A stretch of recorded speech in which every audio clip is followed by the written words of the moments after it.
അച്ഛൻ എനിക്ക് ഓണത്തിന് 2 ടോപ്പും പാന്റും വേണേ. മോളെ അച്ഛൻ്റെ അടുത്ത് രണ്ടൊന്നും വാങ്ങാൻ പൈസ ഉണ്ടാവില്ല, തൽക്കാലം ഇപ്പൊ ഒന്ന് വാങ്ങിക്കുമോ. മോളെ അച്ഛന്റെ കൈമേൽ പൈസ ഇല്ല പോലെ അച്ഛൻ മേടിച്ചു തരാം കേട്ടാ. സലാംക്കാ, മൂന്നാമത് കൂടി അങ്ങോട്ടേക്കെന്ന് ഓണയിലായോണ്ട് മോക്ക് ഡ്രസ്സ് എടുക്കേണ്ടിട്ടെല്ലാം പോന്നെയാണ്. പണിയെല്ലാം ഉണ്ടോ? ഏന്ന് സലാംക്കാ, ഇപ്പൊ മഴയായ ശേഷം പണിയെല്ലാം വളരെ കുറവാണ്. ലോണെല്ലാം അടക്കുന്നുണ്ടോ വീട്ടിന്റെ? എന്നും 8 ലക്ഷം അടക്കാണ്ട്, ഇതിൽ എപ്പ അടച്ചു തീർക്കാനാണ്. അല്ല സലാംക്ക് ഇങ്ങോട്ട്? ഞാൻ ചെറിയൊരു പിരിവിന്റെ ആവശ്യത്തിന് പോന്നെയാ. ആയിരിക്ക്? അസർപ്പിന് നല്ല സുഖമില്ല, അവർ അപകടം വെച്ചിട്ട് കിടപ്പില്ല. നമ്മളെ ചെറുപ്പക്കാക്കാ? ഓ അതിയാ. എന്നാ പിന്നെ നിങ്ങളുടെ കാര്യം നടക്കട്ടെ.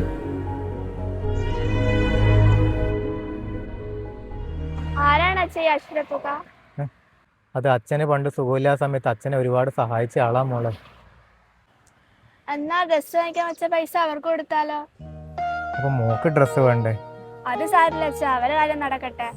അത് ശരിയാട്ടാ, ഓണം നമുക്ക് അടുത്ത കൊല്ലം ഉണ്ടാവുമല്ലോ.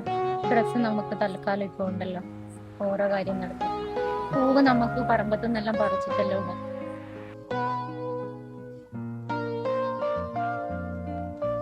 നിങ്ങൾ പോയിട്ടില്ലല്ലോ? ഇല്ലില്ല, പോയിട്ടില്ലേനു. സലാംക്കാ, ഇത് നിങ്ങള് അസർപ്പക്കാക്ക് കൊടുത്തേ. എടാ അത് വേണ്ടാ, നിങ്ങൾ ഓണത്തിന് ഡ്രസ്സ് എടുക്കാൻ വെച്ച പൈസയല്ലേ, നിന്റെ വിഷമാനക്ക് അറിയാം, ഇപ്പം വേണ്ട. എന്നാലും സാരമില്ല, ഇതുകൊണ്ടെങ്കിൽ ഓരോ ജീവൻ രക്ഷപ്പെട്ട്. നിങ്ങൾ അള്ളാഹു രക്ഷിക്കട്ടെ.